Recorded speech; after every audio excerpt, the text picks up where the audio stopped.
Have you been subpoenaed to testify in the trial? And would you, in fact, be willing to give testimony in this trial if you were?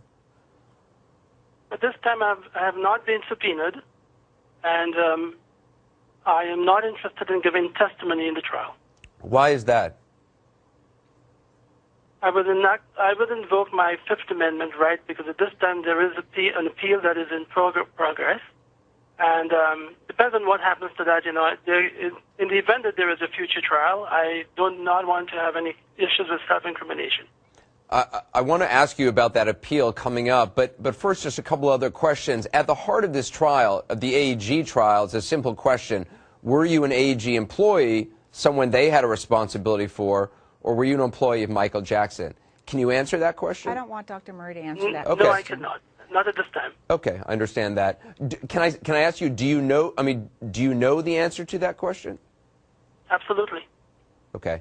You've always maintained your innocence, Dr. Murray, and as I said, you're appealing the decision. I do want to get to that.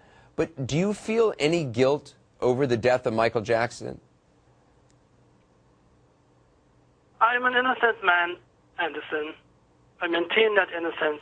I must tell you, I am extremely sorry that Michael has passed on.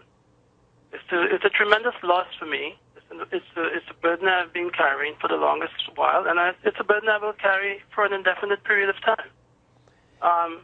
The loss is just overwhelming. He was very close to me. I was close to him. We were absolutely great friends. And to be honest, I became a sounding board for Michael. He offloaded and regurgitated everything that was bad in his past and everything that was dark. And I have been the absorbent capacity for that. Was that part of the problem? I carry those. Was that those part of the? Was that part of the painful, problem but that? I carry it in my heart for him.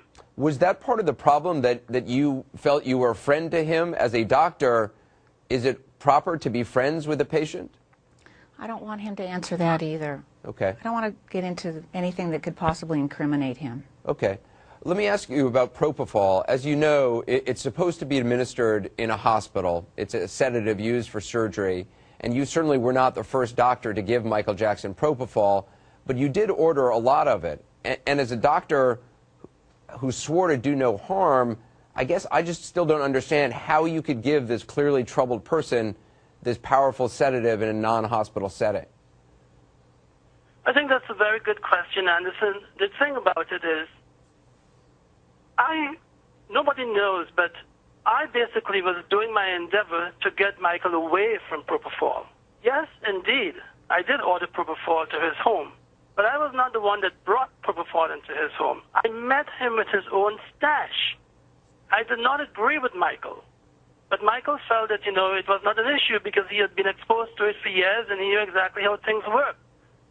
And given the situation at the time, it was my approach to try to get him off of it. But Michael Jackson was not the kind of person you can just say, put it down, and he's going to do that. But as a doctor, so my approach may not have been an orthodox approach, but my intentions were good.